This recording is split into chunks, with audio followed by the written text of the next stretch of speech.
አንዳንዴ ትንሽ ነው ብላችሁ ለተቸገሩ ሰዎች የምታደርጉት ነገር ባልጠበቃችሁት ሁኔታ የኔንም ሕይወት ሊቀይር ይችላል ብላችሁ አስባችሁ ታውቃላችሁ? የዛሬው ፊልማችንም ይቺ ምንም የሌላት ድሃ ወጣት በድንገት ባደረገችው የደግነት ሥራ ሕይወቷ ሲቀየር ያስመለክተናል። ፊልማችንንም ከመጀመራችን በፊት እንደምትወዱ ስለማልጠራጠር ቪዲዮውን ላይክ፣ አዳዲሶች ደግሞ ቻናሉን ሰብስክራይብ በማድረግ የእኛን ቤተሰብ መቀላቀል ትችላላችሁ። በቀጥታ ወደ ፊልሙ እንግባ። ይቻማችሁ። ፊልማችን የሚጀምረው ሉዊዝ የተባለ ስኬታማ የቢዝነስ ሰውን እያስተዋወቀን ሲሆን ሉዊዝ በሥራ በጣም የተጨናነቀ ሰው ከመሆኑ የተነሳ ምግብ ለመብላት እንኳን በቂ ጊዜ የለውም። በዚህ ምክንያት እንዳይጎዳ አያቱ ኪም የተባለ ሰራተኛ የቀጠረችለት ሲሆን ሉዊዝ ግን የኪም ብላ አትብላ ጭቅጭቅ ስልችት ይለው ስለነበር ከሱ ለማምለጥ የማያደርገው ነገር የለም። አንድ ቀን ጠዋት ላይ ሉዊዝ ቅንጡ መኪናውን በፍጥነት እያሽከረከረ ከቤት ሲወጣ አያትየው ትመለከተውና ኪም ጋር ስልክ በመደወል ከዚህ በኋላ ሉዊዝ መኪና መንዳትን ጨምሮ ማንኛውንም አደጋ ላይ የሚጥለውን ነገር ማድረግ እንዲከለክለው ለኪም ታስጠነቅቀዋለች። በሌላ በኩል ሉዊዝ ወደ ጌጣጌጥ መሸጫ በመሄድ በጣም ብዙ ጌጣጌጦችን ይገዛል።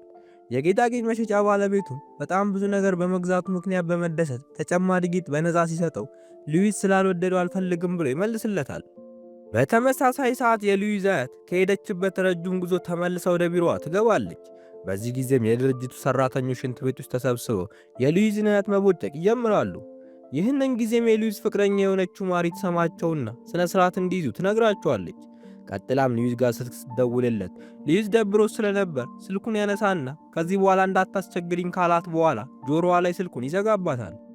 ከደቂቃዎች በኋላ ሉዊዝ ቲቪ እያየ ሳለ አንድ ፕሮግራም የምታቀርብ የገጠር ልጅ ተመልክቶ በውበቷ በመማረክ ፈዞ ይቀራል። ይህንን ያስተዋለው ኪምም አለቃ ወደድካት እንዴ ሲለው ሉዊዝ ገልመጥ አድርጎት ልጅቷ የምታቀርበውን ፕሮግራም መከታተል ይቀጥላል። የዚህ ፕሮግራም አቅራቢ ሺል ስትሆን የገጠር ሕይወት እንዴት ከባድ እንደሆነና ወንድሟም ኑሮ ከብዶት ለማንም ሳይናገር ከቤት ጠፍቶ እንደሄደ ትናገራለች። በተጨማሪም የሺል አያት በጠና የታመመች ሲሆን አያቷን ለማሳከም በቂ ገንዘብ እንደሌላት ትናገራለች። ይህንን የሰማው ሉዊዝም ኪምን አድራሻዋን አጣርቶ አስፈላጊውን ነገር እንዲያደርግላት ይነግረዋል። በቀጣዩ ቀን ሺል አያቷን ለማሳከም የሚሆን በቂ ገንዘብ አግኝቶ ወደ ሆስፒታል ልትወስዳት ስትል አያቷን ባልተጠበቀ ሁኔታ ሕይወቷ አልፎ ታገኛታለች። በተመሳሳይ ሰዓት ሉዊዝ በዝናብ ወጥቼ ዘና ልበል ብሎ ሲያስቸግር ኪም የሚሆን ነገር እንደሆነና አያትየው በዚህ በብርድ ሰዓት ከቤት እንዳይወጣ እንዳዘዘችው ይነግረዋል።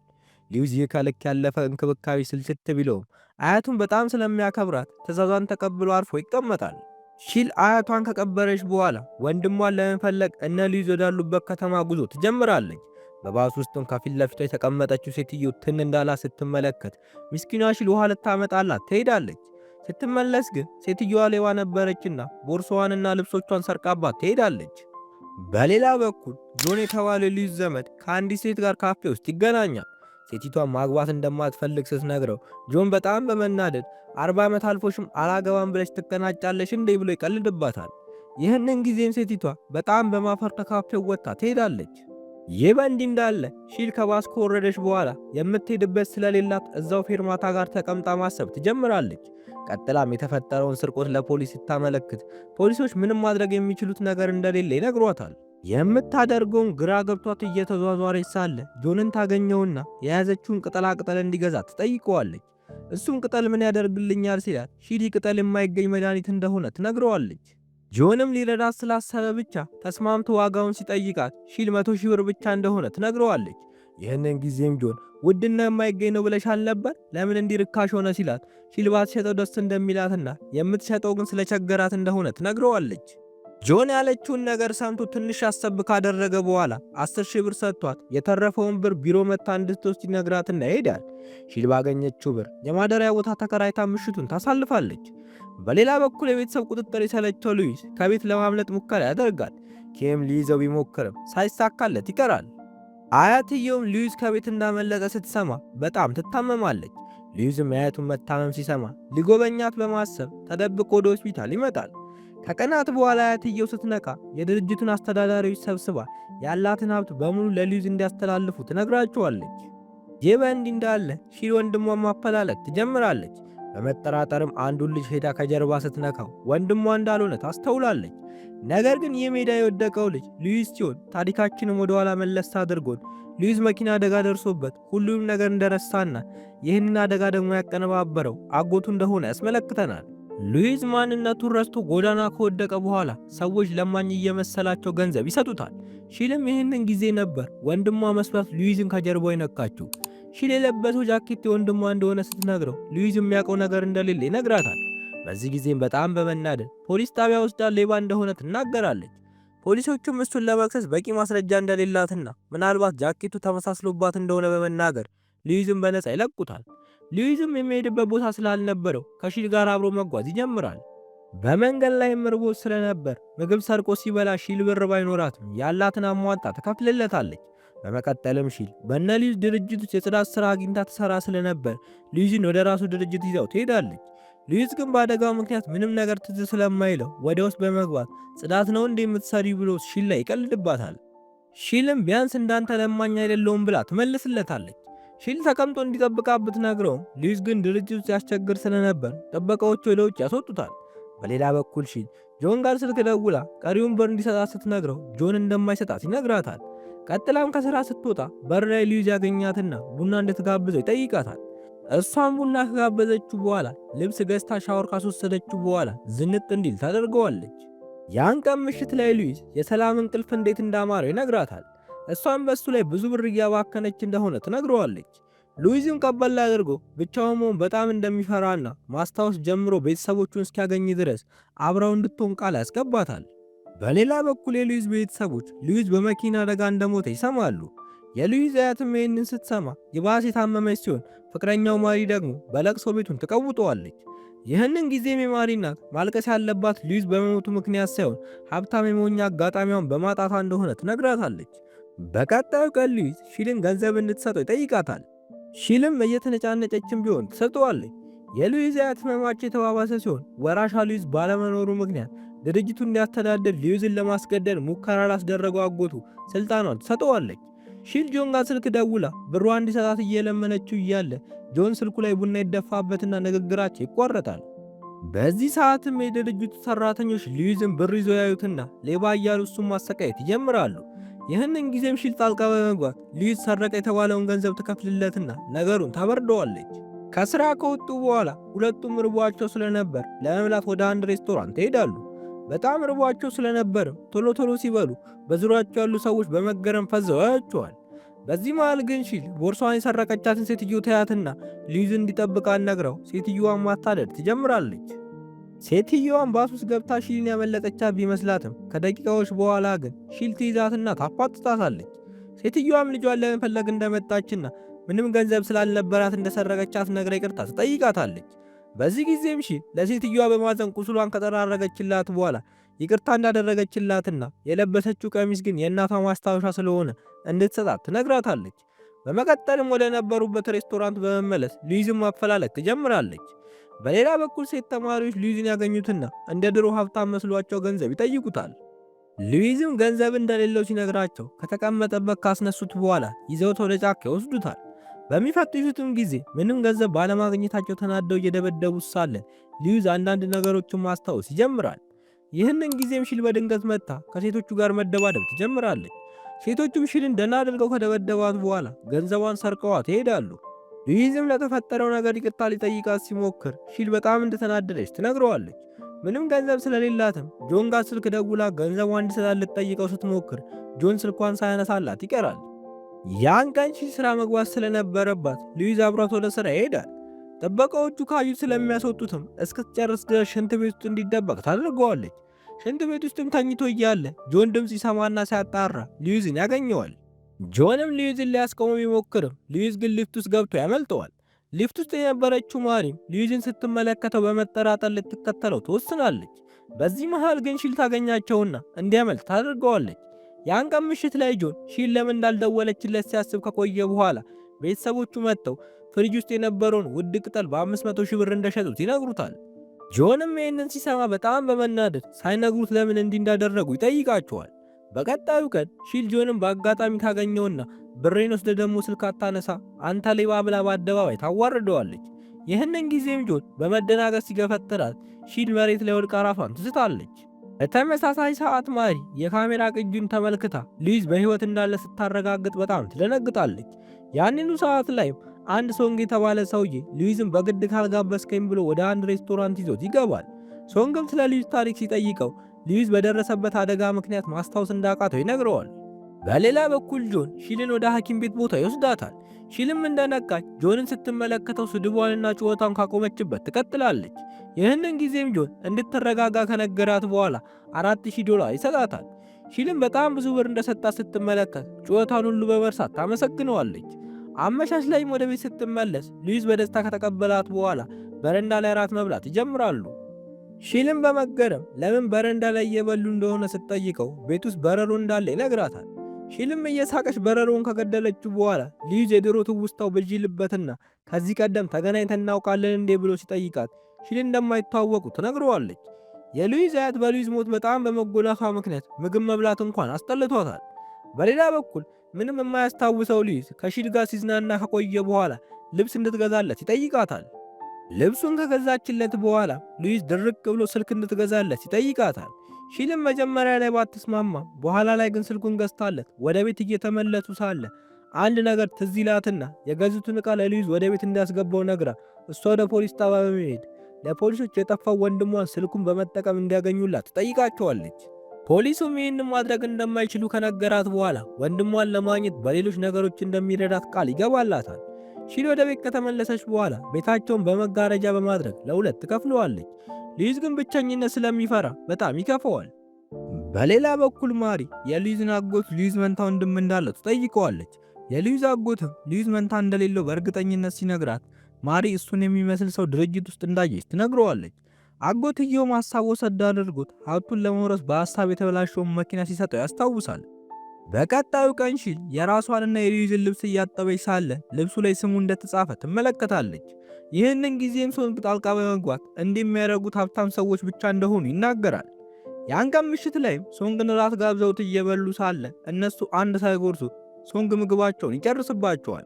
በቀጣዩ ቀን ጠዋት ላይ ሺል ወደ ሥራ ስትሄድ ሉዊስ ከኋላዋ ተከትሎ የለበሰችው ልብስ ብዙም እንደማያምር ይነግራታል። ሺልም ዝም በል እባክህ ብላው ከሄደች በኋላ የባስ ፌርማታው ጋር ስትደርስ ሉዊስ የአበባ ጌጥ አምጥቶ ካደረገላት በኋላ አሁን በጣም እንዳማረባት ይነግራታል። በዚህም የተነሳ ሺል ፈገግ እያለች ወደ ሥራ ቦታዋ ትሄዳለች። ሺል የሥራ እድገት ያገኘች ሲሆን ልክ ወደ ቢሮ ስትገባ ሁሉም ሰው ልታጸዳ የመጣች መስሎት ያመናጭቃታል። ይህንን ጊዜም ጆን ወደ ቦታው በመምጣት ሺል ከዚህ በኋላ ከእነሱ ጋር አውራ እንደምትሰራ ይነግራቸዋል። በተፈጠረው ድንገተኛ ነገር የተገረመችው ማሪ ለድርጅቱ አስተዳዳሪ አባቷ ሄዳ ትናገራለች። ይህንን ጊዜም የሉዊስ አጎት ጆንን ይጠራውና ለምን እንደዚህ እንዳደረገ ይጠይቀዋል። ጆንም በሺል ችሎታ እንደሚተማመን ይነግረዋል። ይህንን ተከትሎ ሺል ስራዋን ትጀምራለች። ነገር ግን ኮምፒውተር ላይ ጻፊ ስትባል መጻፍ ስላቃታት ሁሉም የሥራ አጋሮቿ ይስቁባታል። ማሪም ስትስቅባት ከቆየች በኋላ ስልክስ መጠቀም ትችያለሽ ብላት እያሾፈችባት ትሄዳለች። በሌላ በኩል ሉዊስ ስለ ራሱ ማንነትን ለማጣራት ኢንተርኔት ላይ ቢፈልግም ምንም ሳያገኝ ይቀራል። በዚህ መሃልም ሶንግ ይመጣና አብረው ምግብ መብላት ይጀምራሉ። በምግባቸው መሃልም ሶንግ የሩዝ መቀቀያና ሌሎች ማሽኖችን በኦንላይን ላይ ይገዛል። ያን ቀን አመሻሽ ላይ ሺል ቤት እያጸዳች እያለ ሉዊስ ደግሞ ቲቪ እያየ ነበር። በመሃልም ለሺል ቲቪ ላይ ወደሚታየው ቦታ ሄዶ የሚያውቅ እንደሚመስል ይነግራታል። በዚህ መሃልም ሶንግ ወደ ቤታቸው በመምጣት ገንዘብ የምትከፍለው ከሆነ ወንድሟ እንደሚፈልግላት ይነግራታል። ሺልም በመስማማቷ በቀጣዩ ቀን ሉዊስ እና ሶንግ በከተማው ወረቀት በመለጠፍና በመዞር የሺልን ወንድም ማፈላለግ ይጀምራሉ። በፍለጋው መሃል ላይ ሉዊስ ወደ አንድ ሱቅ ይገባና ማዕት ልብስ መግዛት ይጀምራል። የሙዚቃ መሳሪያ አግኝቶ ልክ ሲከፍተው አንዳንድ የልጅነት ትዝታዎቹ ብልጭ ይሉበታል። ነገር ግን በዚህ ጊዜ ራሱን መቆጣጠር ያቅተውና ይወድቃል። ሺልም እስኪነቃ ድረስ ሉዊስን መንከባከብ ትጀምራለች። በሌላ በኩል የሉዊስ አያት ምግብ መብላት ያቆመች ሲሆን ሉዊስ የሚወዳቸው ቦታዎች እየሄደችም ስለሱ በማስታወስ ራሷን ለማረጋጋት ትሞክራለች። በቀጣዩ ቀን ጠዋት ላይ ቁርስ እየበሉ ሳለ ሺል ትናንት ማታ በጣም ታሞ እንደነበር ትነግረዋለች። ሉዊስም አሁን ደህና እንደሆነ ካስረዳቱ በኋላ ከከሰዓት አካባቢ ወንድሟን ለመፈለግ ወጣ እንደሚል ያሳውቃታል። ሺልም በጣም በመደሰት ስታመሰግነው ሉዊስ እንደሚወዳትና ሁልጊዜ ማብራት ቢሆን ደስ እንደሚል ይነግራታል። ሺልም ወደ ሥራ ገብታ ስለ ኮምፒውተር አጠቃቀምና ስለ ድርጅቱ ታሪክ እያጠናች ሳለ ጆን በድንገት በመምጣት አምጪ ያላትን ወረቀት ለምን እንዳላመጣች ይጠይቃታል። በተመሳሳይ ሰዓትም አጭበርባሪዎች ሉዊስ ጋር ስልክ ይደውሉለትና ገንዘብ ከላከላቸው ጨምረው እንደሚመልሱለት ይነግሩታል። ሉዊስም በቀላሉ በመታለል የሺልን ገንዘብ በሙሉ ይልክላቸዋል። ከደቂቃዎች በኋላም እንደተታለለ ሲገባው በራሱ በማፈር ለሺል ራት ከሰራላት በኋላ ድጋሚ እንዳትፈልግኝ የሚል ደብዳቤ አስቀምጦ ከቤት ይጠፋል። ሺልም ደብዳቤውን ስታነበው በጣም በማዘን ሉዊዝን ፍለጋ ከቤት ትወጣለች። ሉዊዝም ፓርክ ውስጥ ተቀምጦ እያለ ውሻ ይመለከትና ውሻውን የሚያውቀው ስለመሰለው ውሻውን መከታተል ይጀምራል። ይህንን ጊዜም ሺል ታገኘውና ወዴት እየሄደ እንደሆነ ስትጠይቀው ውሻውን እንደሚያውቀው ይነግራታል። በዚህ መሃልም የውሻው ባለቤት ይመጣና ውሻውን ይዘው ትሄዳል። በዚህ ጊዜም ሺል ከቤት በመጥፋቱ ከወቀሰችው በኋላ ድጋሚ እንዲህ አይነት ነገር እንዳያደርግ ትነግረዋለች። ሉዊዝም እየተከተለ ይቅርታ ይጠይቃታል። ወደ ቤት ከገቡ በኋላ ሉዊዝ ምንም ነገር እንዳልተፈጠረ መብላቱን ይቀጥላል። ሺልም ብዙ የማይጠቅመውን ነገር ገዝቶ በብር ሲጫወት እንደነበር ስትመለከት በጣም በመናደድ በድጋሚ ትቆጣዋለች። ይህንን ጊዜም በጣም በመፍራት ወደ እነ ሶንግ ቤት ይሄዳል።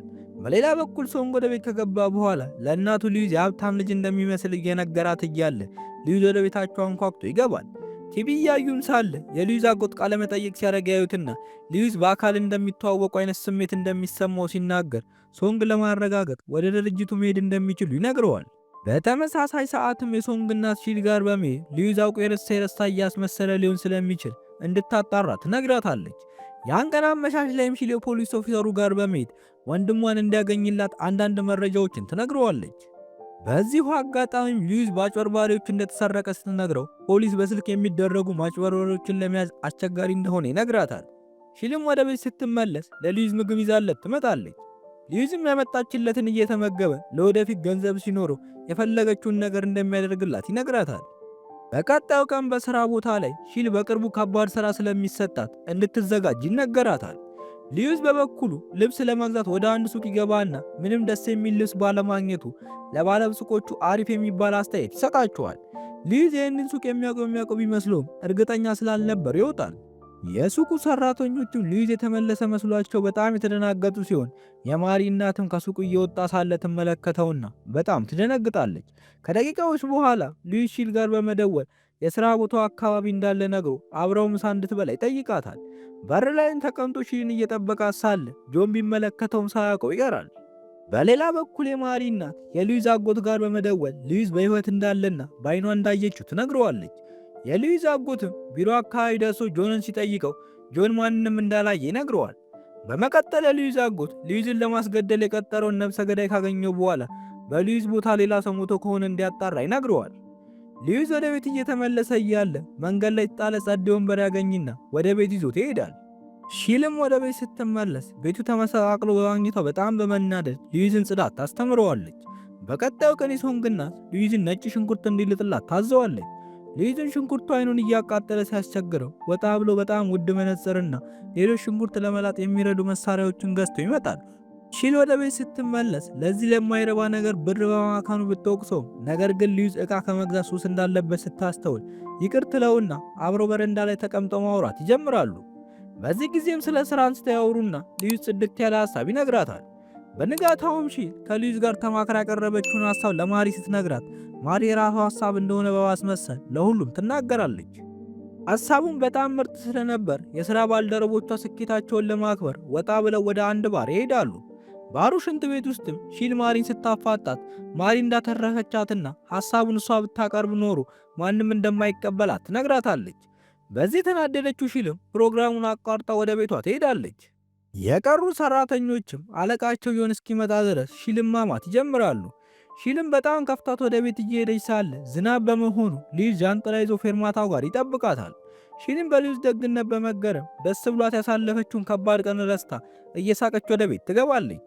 በቀጣዩ ቀን ጠዋት ላይ ሺል ከእንቅልፏ ስትነቃ ሉዊዝ ጫማዋን እያጸዳላት ታገኘዋለች። ያን ቀን ስራ ስትገባም ጠረጴዛዋ ላይ የሚያምር ጫማ ታገኛለች። ጫማውም የማሪ ስጦታ ስለመሰላት አውጥታ ልትጥለው ስትል ጆን ከኋላዋ በመምጣት የእሱ ስጦታ እንደሆነና ትላንት የቀረበውን ሐሳብ እሷ እንዳመጣች እንደሚያውቅና ያቀረበችው ሐሳብ እጅግ በጣም ስኬታማ በመሆኑ ይህ ስጦታ እንደሚገባት ይነግራታል። ከቀናት በኋላ ሺል በድንገት ትታመምና ሉዊዝ ቀን ከሌት ሳይል ሲንከባከባት ይቆያል።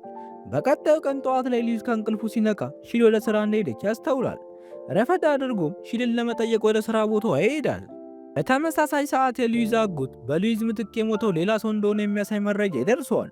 ወዲያውኑም ሉዊዝን ሲመለከተው በጣም ግራ ይጋባል። ሉዊዝ ምንም ትዝ ስለማይለው ሺልን ሲመለከታት ወደ እሷ ሲሮጥ ሺል እጁን ይዛ ወደ ውጭ ትወጣለች። እጅ ለእጅ መያያዛቸውን ተመልክታ አንደኛ የሥራ ባልደረባቸው ግራ ስትጋባ ሉዊዝ በድፍረት ፍቅረኛዋ እንደሆነ ይነግራታል። ሰራተኛዋም ወደ ቢሮ ስትመለስ ስለ ሺል ፍቅረኛን ለሁሉም ትነግራቸዋለች። ጆንም ይህንን ሲሰማ በጣም በመናደድ ከመቀመጫው ተነስቶ ይወጣል። በሌላ በኩል የሉዊዝ አጎት ነፍሰ ገዳዩን ያገኘውና በሺልና በሉዊዝ መካከል ያለውን ግንኙነት እንዲያጣራ ይነግረዋል። ከስራ በኋላ ሺል ወደ ቤት ስትመለስ ቤቱ ተመሰቃቅሎ በማግኘቷ በጣም ትናደዳለች። ተናዳ እየተቆጣችም ሳለ አለቃዋ ጆን ወደ ውስጥ ይገባና ለሺል ከእንደዚህ አይነት ዝርክርክ ሰው ጋር አብራ መኖር እንደሌለባት ይነግራታል። ሺልም ቀበል አድርጋ ከሉዊዝ ጋር እንዴት እንደተገናኘች ስትነግረው ጆን ጎዳና ተዳዳሪ አምና ወደ ቤቷ ማስገባቷ ትልቅ ስህተት እንደሆነ ይነግራታል። ጆንም ይህንን የሚያደርገው ሺልን አፍቅሮ ሲሆን በተመሳሳይ ሰዓት የሶንግ እናት ምናልባት ጆንና ሺል የሆነ ነገር ጀምረው ሊሆን እንደሚችል ለሉዊዝ ትነግረዋለች።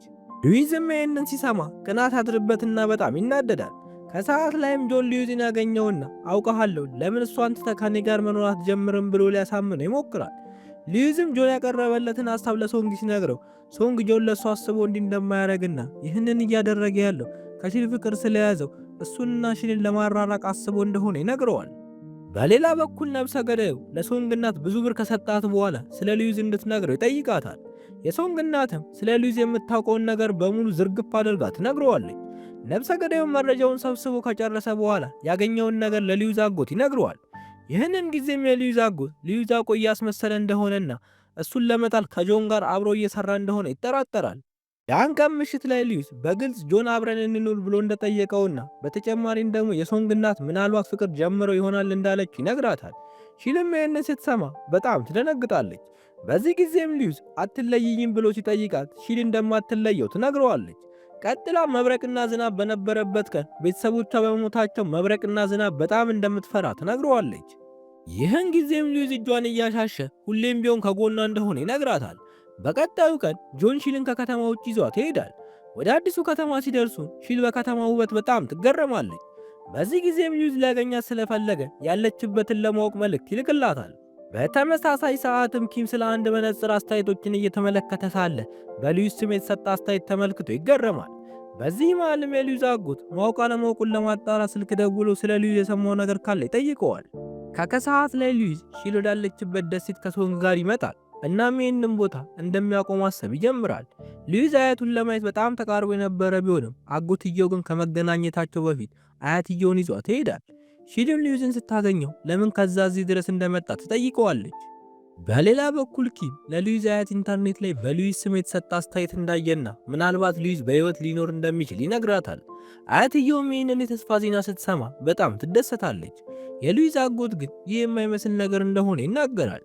ጆንም ተጨማሪ መረጃ እንዳይሰጣቸው ሰክሮ ራሱ እንዲስቅ ካደረገው በኋላ የአያትየውን ሰራተኛ ጠርቶ ከዚህ በኋላ መረጃ እንድታቀብለው ያስማማታል።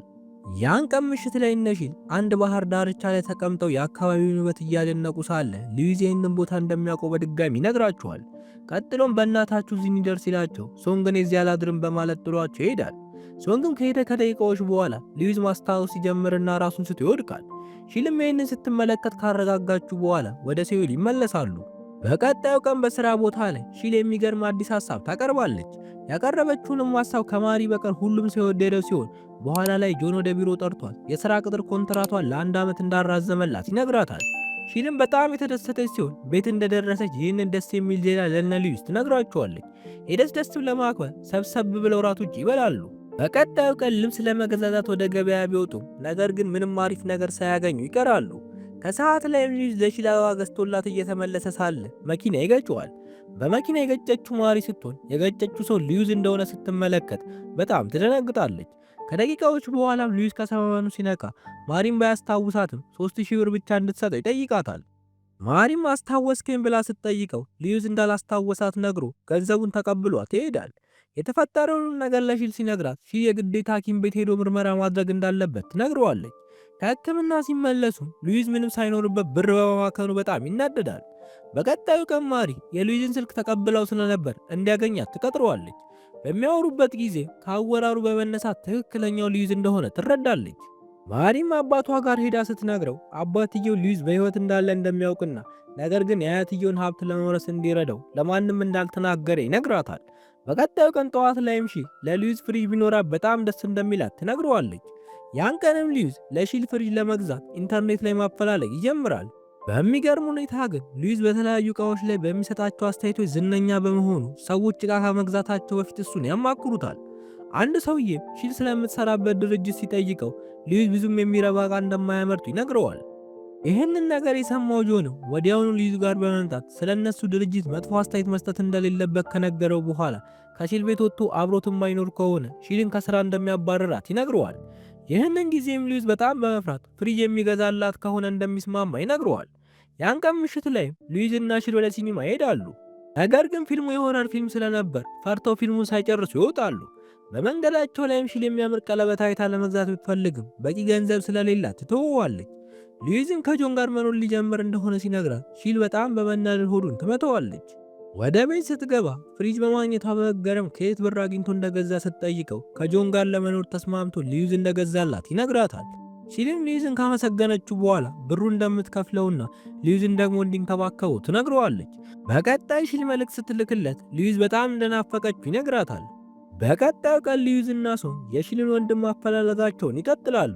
የሺልንም ወንድም ፎቶ ኢንተርኔት ላይ ከፖሰቱ በኋላ እረፍት ለማድረግ ወደ ጆን ቤት ይሄዳሉ። ያገኙትንም ነገር እየበሉ ቤቱን ሲያዝረከርኩ ጆን ይመለከታቸውና በጣም በመናደድ ቤቱን ያጸዳቸዋል። ቀጥሎም ስራ እንደሌላቸውና ከሺል ገንዘብ እየተቀበሉ እንደሚኖሩ ሲሰማ በአንድ መጋዘን ውስጥ ስራ ያስቀጥራቸዋል። ነገር ግን ሉዊስ ስራ ሰርቶ ስለማያውቅ ድክም ብሎት ወደ ቤት ይመለሳል። ይህንን ጊዜም ጆን ለሺል ቃል በገባው መሰረት ይንከባከበዋል። በዚህ መሃልም ሶን ወደ ሉዊስ ጋር መጥቶ በአካባቢያቸው ላይ የሆነ ሰው በተደጋጋሚ እያየ እንደሆነና ከወራት በፊትም በሰፈራቸው ውስጥ ሰው ተገድሎ ገዳዩ እንዳልተገኘ ይነግረዋል። ይህንን ጊዜም ሉዊስ ስለ ሺል በጣም በመጨነቅ ለጆን ውሏችን ፈርሷል፣ ፍሪጁና እናውሰደው የሚል ደብዳቤ ካስቀመጠለት በኋላ ሺል ጋር በመምጣት እንደ ፋርማሲዋን ተጠምጥሞ ያቅፋታል። ሺልም ሉዊስ በመመለሱ በጣም ደስ ትሰኛለች። በቀጣዩ ቀን ከዚህ ቀደም ሉዊስን የደበደቡ ሴቶች የሺልን ወንድም ማፈላለጊያ ማስታወቂያ ተመልክተው ሺል ጋር ይደውሉላታል። ልክ ሺል ስትመጣ ሴቶቹ በጣም በመደናገጥ ልትበቀላቸው የመጣች ስለመሰላቸው ሮጠው ለማምለጥ ይሞክራሉ። ሺል ግን ካረጋጋቻቸው በኋላ ባለፈው ላደረጉት ነገር ልትበቀላቸው ሳይሆን ስለ ወንድሟ ለማወቅ እንደመጣች ትነግራቸዋለች። ሴቶቹም ብር እንድታዘጋጅና ገንዘቡን ስታመጣ ወንድሟ የት እንዳለ እንደሚነግራት ቃል ይገቡላታል። በሌላ በኩል ማሪ ሉዊስን ለማግኘት ስትሄድ ከሺል ጋር እንደሚኖር ስትመለከት በጣም ትገረማለች። ከሰዓት ላይም ሺልን ጠርታ ሉዊስን የት እንደምታውቀው ትጠይቃታለች። ሺልን በቀናነት ጎዳና ላይ ወንድሟን ልብስ ለብሶ እንዳገኘችው ትነግራታለች። ይህንን ጊዜም ማሪ በሉዊስ ፈንታ የሞተ የሺል ወንድም ሊሆን እንደሚችል ትገምታለች። ቀጥላም ወንድሟን ለማግኘት እንዲረዳት የተወሰነ ገንዘብ ትሰጣታለች። ሺልም ያገኘችውን ገንዘብ ይዛ ሶስቱን ሴቶች ስታገኛቸው ሴቶቹ ገንዘቡን ዘርፈዋት በድጋሚ ያጭበረብሯታል። በተመሳሳይ ሰዓት አንድ ማንነቱ ያልታወቀ ሰው ወደ ሺል ቤት በመግባት ሉዊስ ላይ ጥቃት ይፈጽምበታል። ሺልም ቤቷ አካባቢ ስትደርስ ፖሊሶች በመመልከቷ ምን ተፈጥሮ ይሆን ብላ ስለ ሉዊስ ትጨነቃለች። በሚገርም ሁኔታ ግን አደጋው የተፈጸመው ሉዊስ ላይ ሳይሆን ሌላ ቤታቸው ውስጥ የገባ ሰው ላይ ነበር። ሉዊስ ወደ ቤት ከመጣ በኋላ በመደናገጥ ምን እንደተፈጠረ ሶንግን ይጠይቀዋል። ሶንግም የተፈጠረውን ነገር በሙሉ ሲነግረው ሉዊስ ወዲያውኑ ሺል ጋር ስልክ ይደውልላታል። በሌላ በኩል ማሪ አባቷ ጋር ሄዳ ሉዊስን ለማስገደል ሲሞክር በሉዊስ ፋንታ የሞተ የሺል ወንድም እንደሆነ ትነግረዋለች። አባትየውም ከማሪ ሉዊስን ስልክ ተቀብሎ ሲደውል አንዲት ነርስ ስልኩን አንስታ የስልኩ ባለቤት ሰርጀሪ ውስጥ እንደሆነ ትናገራለች። የሉዊስ አጎትም ተገርሞ ዜና እየተመለከተ ሳለ ሉዊስን ቲቪ ላይ ያየዋል። ወዲያውኑም አያትየው እንዳታየው በመስጋት ወደ ሚስቱ ዞር ብሎ የሉዊስ አያት ቤት ሄዳ ሴትዮዋ ቲቪ እንዳታይ እንድታደርጋት ትዕዛዝ ይነግራታል። ይህ በእንዲህ እንዳለ ፖሊሶች ጥቃት የተፈጸመበት መዶሻ ላይ አሻራ በማግኘታቸው ሺልና ሉዊስን አስጠርተው ከዚህ ቀደም መዶሻውን ለሌላ ነገር ተጠቅሞ የሚያውቁ እንደሆነ ይጠይቋቸዋል። ነገር ግን ሉዊስ መዶሻውን ተጠቅሞበት የነበረ ቢሆንም የማስታወስ ችሎታው ደካማ በመሆኑ ምክንያት እርግጠኛ ሆኖ መናገር ይከብደዋል። በዚህ ጊዜም ጆን ወደ ፖሊስ ጣቢያ ይመጣና ገዳዩ ተመልሶ ወደ ቤታቸው ሊመጣ ስለሚችል ለተወሰነ ጊዜ እሱ ቤት መኖር እንደሚችሉ ይነግራቸዋል። ሺልና ሉዊስን በመስማማታቸው ዕቃቸውን ወደ ጆን ቤት ይዘው ይመጣሉ። መኖር ከጀመሩ በኋላ ጆንና ሺል ይበልጥ መቀራረብ ይጀምራሉ። በዚህ ጊዜም ሉዊስ በጣም በመቅናት ከጆን ጋር ያላትን ነገር እንድትቀንስ ይነግራታል። ሺልም በመናደድ በመካከላቸው ምንም እንዳልተፈጠረ ነግራ ሉዊስን ትቆጣዋለች። በተመሳሳይ ሰዓትም የሉዊስ አያት ሉዊስን ቲቪ ላይ አይታ በጣም በመደሰት አይኗን ማመን ይከብዳታል። ይህንን ጊዜም የማሪ እናት የሉዊስ አጎት ጋር ስልክ በመደወል የተፈጠረውን ነገር ትነግረዋለች። በቀጣዩ ቀን ጆን በስራ ምክንያት ከከተማ ይወጣል። ይህንን ጊዜም ቤት ውስጥ ብቻቸውን ስለነበሩ ሊዩዝ በጣም እንደናፈቀችው ለሺል ይነግራታል። በቀጣዩም ቀን ጆንና ሺል ወደ ስራ ሊሄዱ ሲሉ ሊዩዝም ልሸኛችሁ ብሎ አብሯቸው ይወጣል። በሌላ በኩል የሉዊዝ አጎት ልጁ ማሪን ሺል የት እንደምትኖር እንድታጣራ ይነግራታል። ከሰዓት ላይም ማሪ ሺልን ስታገኛት ከአደጋው በኋላ የት እየኖረች እንደሆነ ትጠይቃታለች። ጥያቄዋ አላማራት ሺልም የውሸቷን ጎረቤቶቿ ጋር እየኖረች እንደሆነ ትነግራታለች። ማሪ ግን ስላላመነቻት ወደ ጎረቤቷ ቤት ሄዳ ስታጣራ አንድ ፖሊስ እዚህ መኖር እንዳቆመችና አሁን ከጆን ጋር መኖር እንደጀመረች ይነግራታል። ማሪም በሰማችው ነገር በመገረም ለአባቷ ትነግረዋለች። ያን ቀን ልጅ ጆንና ሺልን ወደ ስራ ካስገባ በኋላ ሶንግን ይጠራውና የማስታወስ ችሎታው እንዲመለስለት ስለሚፈልግ እንዲያግዘው ይጠይቀዋል። ምሽት ላይም የሉዊዝ አጎት ጆንን ለማዋረድ ወደ ቤቱ ይመጣል። ይህንን ጊዜም ጆን ሉዊዝና ሺልን እንዲደበቁ ይነግራቸዋል። ጆንም በሩን ሲከፍተው አጎትየው ቤቱን በአይኑ መቃኘት ይጀምራል። ነገር ግን ሉዊዝ ሳያቀቃጥለው ሲያንኮሻኩሽ አጎትየው ሰው አለ እንዴ እያለ በቤት ውስጥ መዟዟር ይጀምራል። ድምፅ ወደ ሰማበትም ክፍል ሲገባ እነ ሺል ተደብቀው ስለነበር ምንም ሳያገኝ ይቀራል። ይህንን ጊዜም ጆን ደፈር በማለት ይህ ያንተ ቤት አይደለም፣ በየክፍሉ እየገባ መፈተሽ አትችልም ይለዋል። በመቀጠልም አጎትየው ተመታችቶ ከተቀመጠ በኋላ ጆንን ከሺል ፍቅር ስለያዘ ነው ከጽዳት አንስተ የማርኬቲንግ ዲፓርትመንት ውስጥ ያስገባሃት ይለዋል። ጆን ግን ሺል ጎበዝ ሰራተኛ እንደሆነችና ችሎታዋንም በብዙ አጋጣሚ እንዳረጋገጠችለት ይነግረዋል። አጎትየውም ይህንን ሲሰማ በመናደድ ብዙ አትመቻች፣ ወደ ቻይናው ቅርንጫፍ አስቀይራታለሁ ብሎ ይሄዳል። ያወሩትን ሁሉ የሰማችው ሺልም በጣም በማዘንና በመናደድ ጆንን ይቅርታ ጠይቃ ከቤቱ እንደሚሄዱ ትነግረዋለች። ጆን ግን ችግር እንደሌለውና መቆየት እንደሚችሉ ያሳምናቸዋል። እነ ሺልም በጆን ሐሳብ በመስማማት እሱ ቤት ለመቆየት ይወስናሉ። በሌላ በኩል ኪም በተለያዩ ቦታዎች እየተዘዋወረ ሲያጣራ ሉዊዝ እንዳልሞተ የሚያሳዩ የተለያዩ መረጃዎችን ማግኘት ይችላል። በቀጣዩ ቀንም ሉዊዝ ዝንጥ ብሎ ወደ እነ ሺል መስሪያ ቤት ይሄዳል። ይህንን ጊዜም የድርጅቱ ሰራተኞች የድሮ ሉዊዝ የተመለሰ መስሏቸው መደነባበር ይጀምራሉ። በዚህ መሃልም ጆን መጥቶ ምን ሊሰራ ወደዚህ እንደመጣ ይጠይቀዋል። ነገር ግን ሁሉም ሰራተኞች እያዩቸው ስለነበር ሉዊዝን እንደ አዲሱ የሥራ ባልደረባቸው ያስተዋውቃቸዋል። ሉዊዝም ወዲያውኑ እንደ ድሮ ሰራተኞቹን ማዘዝና ስራውን ማጣደፍ ይጀምራል። ማሪም ሉዊዝን በሥራ ቦታቸው ላይ ስትመለከተው በጣም በመደንገጥ አባቷ ጋር ሄዳ ትነግረዋለች። አባትየውን ከሷ በላይ በመናደድ ብቸኛው መፍትሄ ሺልን ማስወገድ እንደሆነ ይነግራታል። ይህ በእንዲህ እንዳለ ፖሊሶች የነ ሺል ቤት ገብቶ ወንጀል የፈጸመውን ሰው በሉዊዝ እርዳታ አማካኝነት በቁጥጥር ስር ያውሉታል። ያን ቀን የተፈጠረው ነገርም ሉዊዝ ቤት ውስጥ ቡና እያፈላ የነበረ ሲሆን ሺል ስለቆየችበት እሷን ፍለጋ ይወጣል። በዚህ መሃልም የሉዊዝ አጎት የቀጠረው ሰላይ ቤታቸውን ሰብሮ ሲገባ ሌላኛው ነፍሰ ገዳይ ደግሞ ሉዊዝን አገኘ መስሎት ይዘርረዋል። በቀጣዩ ቀን ሰራተኞች ወደ ቢሮአቸው ሲገቡ ሉዊዝ ለሁሉም ያስቀመጠላቸውን ምን መስራት እንዳለባቸው የሚያሳይ ደብዳቤ ያገኛሉ። ከሰዓት ላይ ማሪ ሺልን ታገኛትና ወንድሟ በመኪና አደጋ እንደሞተ ልትነግራት ትወስናለች። ትንፋሿንም ሰብስባ ልትናገር ዳርዳር እያለች ሳለ ሉዊዝ በድንገት ይመጣና ሺልን ይጠራታል። ይህንን ጊዜ ማሪ ሉዊዝ እንዳያት ተሸፍና ከሬስቶራንቱ ትወጣለች። ወዲያውንም አባትየው ማሪን ይጠራትና ሀብቱን ለመውረስ በጣም ስለተቃረቡ በተቻለ መጠን የሉዊዝ አያት ስለ ሉዊዝ በሕይወት መኖር እንዳታውቅ እንድታደርግ ይነግራታል። በተመሳሳይ ሰዓት ወንጀለኛው ስለተያዘ ሺል ወደ ቤቷ ለመመለስ ትወስናለች። ከመውጣቷ በፊትም ጆንን አመስግነው ወንድሟን እየፈለገች ስለሆነ ወደ ቻይና ቢቀይሯት እንደማትሄድ ትነግረዋለች። ጆንም እንኳን ወደ ቻይና ይቅርና ከዚህ ቅርንጫፍ እንኳን እንደማትቀየር ያረጋግጥላታል። ሉዊዝና ሺልን ቤት እንደደረሱ የደስደስ ድግስ አዘጋጅተው መመገብ ይጀምራሉ። ሉዊዝ ለጆን ምግብ አዞለት ስለነበር ጆንም በብቸኝነቱ እየተናደደ ብቻውን ይበላል።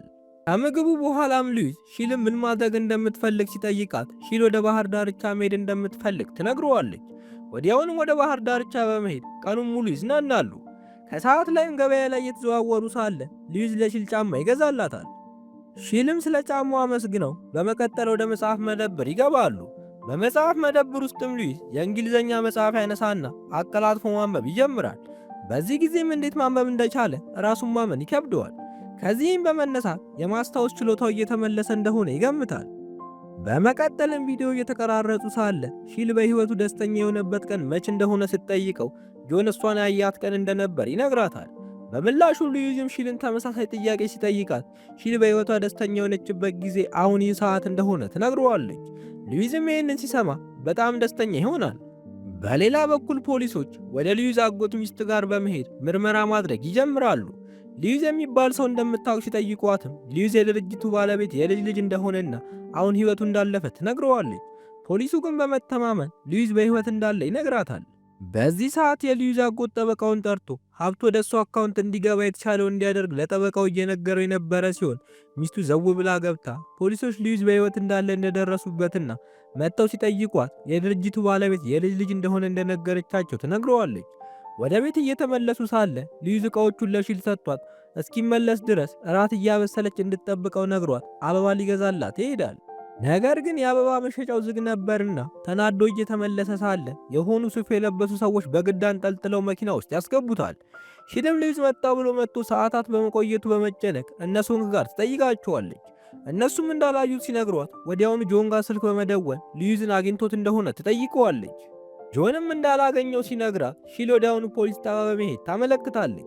ፖሊሶቹም መጀመሪያውኑ ስለ ሉዊዝ ማንነት ሲያጣሩ ስለነበር ሉዊዝ የልጥጥ ሀብታም ልጅ እንደሆነና ሺል የምትሰራበት ድርጅት ወራሽ እንደሆነ በዚያው ይነግሯታል።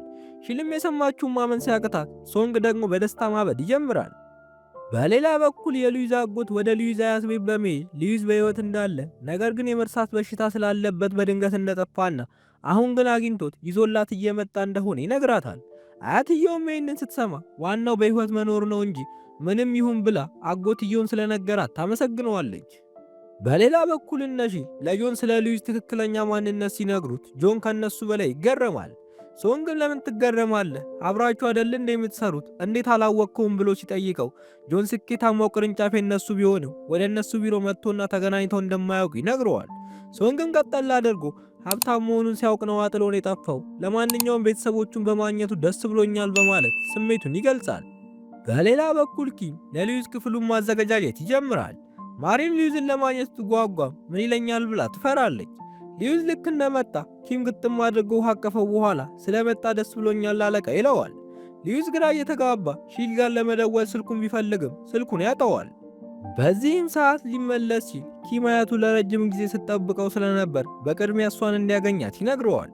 ሉዊዝም ወደ ውስጥ ገብቶ አያቱን ሲያያት አያቱ ጥምጥም ትልበታለች። ይህንን ጊዜም ሉዊዝ አእምሮ መቆጣጠር ከሚችለው በላይ ብዙ ነገሮች ትዝ ይሉትና ራሱን ስቶ ይወድቃል። ከዚህም በኋላ እስኪነቃ ድረስ አያትየው ሉዊዝን መንከባከብ ትጀምራለች። ሺል ለቀናት ሉዊዝን ባለማግኘቷ በጣም የናፈቃት ሲሆን በየቦታው ያየችው እየመሰላት መቃዠት ትጀምራለች። ከቀናት በኋላ ሉዊዝ አያት የሀብቷን ግማሽ ለሉዊዝ የቀረውን ግማሽ ደግሞ ለሉዊዝ አጎት እንደምታወርስ ታሳውቃለች። ስግብግቡ የሉዊዝ አጎት ግን ሙሉ ድርጅቱን መውረስ ስለሚፈልግ በውሳኔው ደስተኛ አልነበረም። ሉዊዝ ከነቃ በኋላ ሺል ጋር ለመሄድ ቢፈልግም አያትየው እስኪሻለው ድረስ የትም መሄድ እንደማይችል ትነግረዋለች። በመቀጠል ሉዊዝ ስለራበው ምግብ መመገብ ይጀምራል።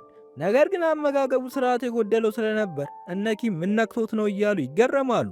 በዚህም ሳያበቃ ሉዊዝ ሺልን ማግኘት ስለሚፈልግ ብዙ ብር እንዲያመጣለት ይጠይቀዋል። ይህንን ጊዜም አንደኛዋ ሰራተኛ በመጠራጠር ይህ ሰው ሌባ እንዳይሆን ምንም አላማረኝም ስትለው ኪም በመተማመን ሉዊዝ እንደሆነና እንዲህ የሚሆነ የማስታወስ ችሎታውን ስላጣ እንደሆነ ይነግራታል። በሌላ በኩል ሺል ስራ ቦታ እያለች አንደኛው የሥራ ባልደረባዋ በርታ ሉዊዝን አግኝታው እንደሆነ ትጠይቃታለች። ሺልም አይ ካገኘሁት ቆየው ብላ ስትመልስላት የሥራ ባልደረባዋ ድሮ ከስርሽ አይጠፋም ነበር አሁን ሀብታም ሲሆን ከዳሽ ማለት ነው ብላ ትቀልድባታለች። ሺል በሥራ ባልደረባዋ ንግግር አዝና ኮምፒውተሯን በምትመለከትበት ጊዜ ሉዊዝ በቅርቡ አገኝሻለሁ ብሎ የላከላትን መልእክት ትመለከታለች። በዚህ ጊዜም በጣም ደስ ይላታል። ይህ በእንዲህ እንዳለ ማሪ ሺልን በጣም ስለጠላቻት ከሥራ መሯት እንድትወጣ ለማድረግ ሺልን በሥራ ማጨናነቅ ትጀምራለች። ሺል ወደ ቤቷ ስትመለስ ሉዊዝ ያዘጋጀላትን ሰርፕራይዝ ትመለከታለች። ሉዊዝም አበባ ሰጥቶ ከተቀበላት በኋላ አብራው እንድትኖር ይጠይቃታል። ሺል ግን አሁን የራሱ ቤተሰብ ስላለው ለቤተሰቦቹ ትኩረት መስጠት እንዳለበት ትነግረዋለች። ሉዊዝ ለሶንግና ለእናት ስጦታ የመጣላቸው ሲሆን በዚህ ተግባሩም እነ ሶንግ በጣም ይደሰታሉ። ምሽት ላይ ከኪም ጋር ወደ ቤቱ እየተመለሰ ሳለ ለሺልና ለእነ ሶንግ ቤት መግዛት ስለሚፈልግ አሪፍ ቤት ማፈላለግ እንዲጀምር ይነግረዋል።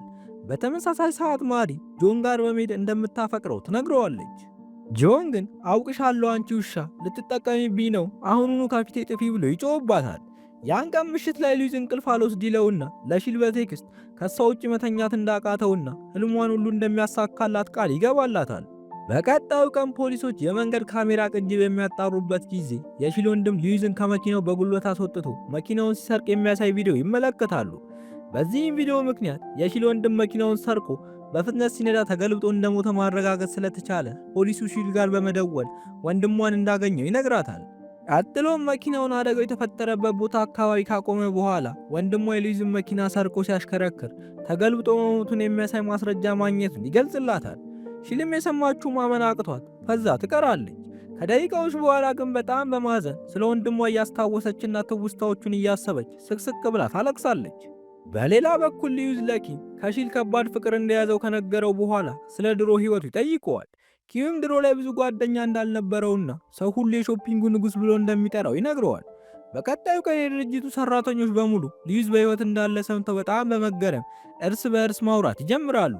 በዚህ ጊዜም ማሪ በሹፈት መልክ እስካሁን አታውቁም እንዴ ብላ ትሳለቅባቸዋለች። ከከሰዓት ላይ ሉዊዝ አጎት ሉዊዝን በመጥራት ለመጀመሪያ ጊዜ ስታይ ትዝ አላልኩም ወይ ብሎ ይጠይቀዋል። ሉዊዝ ከመመለሱ በፊትም እኔ ተጠራጥሬ ነገር ግን ሌላ ሰው ስለመሰልከኝ ያላናገርኩህ ይለዋል። ምርጫ የሌለው አጎትየውም እየቀባጠረ መልአክ መስሎ ለመገኘት እየሞከረ ሳለ ማሪ ወደ ቢሮ በመግባት ሉዊዝ ላይ ከተጠመጠመችበት በኋላ ናፍቀኸኝ ነበር፣ ብፈልግ ላገኝ አልቻልኩም ትለዋለች። ሉዊዝም ግራ በመጋባት ደሞ አንቺ ማነሽ ሲላት አጎትየው ልጅ እያሉ ጓደኛሞች እንደነበሩና በኋላ ላይ ፍቅር እንደጀመሩ ይነግረዋል። ሉዊዝ ግን በድፍረት እንደማያፈቅራትና የሚወደው ሺልን እንደሆነ ይነግራታል። በሌላ በኩል ሺል የወንድሟ ሐዘን አልወጣልሽ ብሏት ብቻዋን ቤቷ ውስጥ ተቀምጣ ለቀናት ታለቅሳለች። አንድ ቀንም በሯ ተንኳክቶ ስትከፍተው የሉዊዝን አያት ትመለከታታለች። ወደ ውስጥ ካስገባቻትም በኋላ የሉዊዝ አያት ልጇን ከጎዳና አንስታ ስለተንከባከበችው ታመሰግናታለች። ሺልም በምላሹ ወንድሜ መኪናውን ባይሰርቀው ኖሮ ይህ ሁሉ አይፈጠርም እያለች ስለ ወንድሟ ጥፋት ይቅርታ ትጠይቃታለች። አያትየውም ትንሽ አቅፋበለቻት በኋላ ከዚህ በኋላ ከሉዊዝ እንድትርቅ ትነግራታለች። ሺልም የአያትየውን ትዕዛዝ በመቀበል ከነ ሉዊዝ መስሪያ ቤት ከለቀቀች በኋላ ለሉዊዝ ከዚህ ሀገር ልሄድ ስለሆነ እንዳትፈልገኝ የሚል መልእክት ትልክለታለች። ጆንም ሺል የጻፈችለትን የምስጋናና የስንብት ደብዳቤ ሲመለከት በጣም በማዘን ስልክ ሊደውልላት ይሞክራል። ነገር ግን የሺል ስልክ ከአገልግሎት መስጫ ክልል ውጪ ነበር። ሉዊዝ ሺል የላከችለትን ደብዳቤ ሲመለከት ልቡ ስለተሰበረ ምግብ መብላትና ሰው ማናገር ያቆማል። እነ ኪምም ምን ሆኖ እንደሆነ ሲጠይቁት ሺል ላትመለስ ጥላው እንደሄደች ይነግራቸዋል። ከቀናት በኋላ ሉዊዝ ተስፋ ባለመቁረጥ ሺልን ለመፈለግ ወስኖ ሶንግ ጋር በመሄድ ያለችበትን ቦታ ይጠይቀዋል። ሶንግም መጀመሪያ ላይ ላለመናገር ቢፈልግም በእናት ብሎ ሲለምነው ግን ያለችበትን ቦታ ይነግረዋል። ሺል ወደ ቀድሞ የገጠር ቤቷ የተመለሰች ሲሆን ጆን በድንገት መጥቶ ሰርፕራይዝ ያደርጋታል። ሺልም ያለውበትን ከየት አውቀ መጣ ብላ ስትጠይቀው ሁሉንም ነገር ከፖሊሶች እንደሰማና የጻፈችለትንም ደብዳቤ እንዳየው ይነግራታል። ትንሽ ከተነጋገሩ በኋላ አብረው ምግብ መመገብና ዘና ማለት ይጀምራሉ። በዚህ መሃል ግን ሉዊዝ በድንገት በመምጣት ሲመለከታቸው ቅናቱ ያድርበትና ጆንም በቡጢ ይነርተዋል። ያደረገውንም ነገር ሲያስተውል በጣም በመጸጸት ወዲያውን ይቅርታ ይጠይቀዋል። ጆን ግን በጣም ስለተበሳጨ ይቅርታውን አልተቀበለውም ነበር። ከደቂቃዎች በኋላ ሉዊዝ ሺልን ለምን ጥለሽን ጠፋሽ ብሎ ሲጠይቃት ይህንን እያደረገች ያለችው በገዛ አያቱ ምክንያት መሆኑን ከመናገሯ በፊት ጆን እጁን ይዞት ይሄዳል።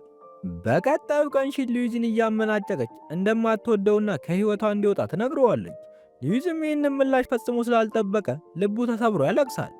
ጆን ወደ መጡበት ከተማ ሉዊዝን እየመለሰው ሳለ ስለ ሺል ወንድም አሟሟት ሊነግረው ይወስናል። ነገር ግን ከመናገሩ በፊት አንድ ሞተረኛ ከኋላቸው መጥቶ ይገጫቸዋል። ይህም አስደንጋጭ ክስተት ሉዊዝ የማስታወስ ችሎታውን መልሶ እንዲያገኝ ይረዳዋል።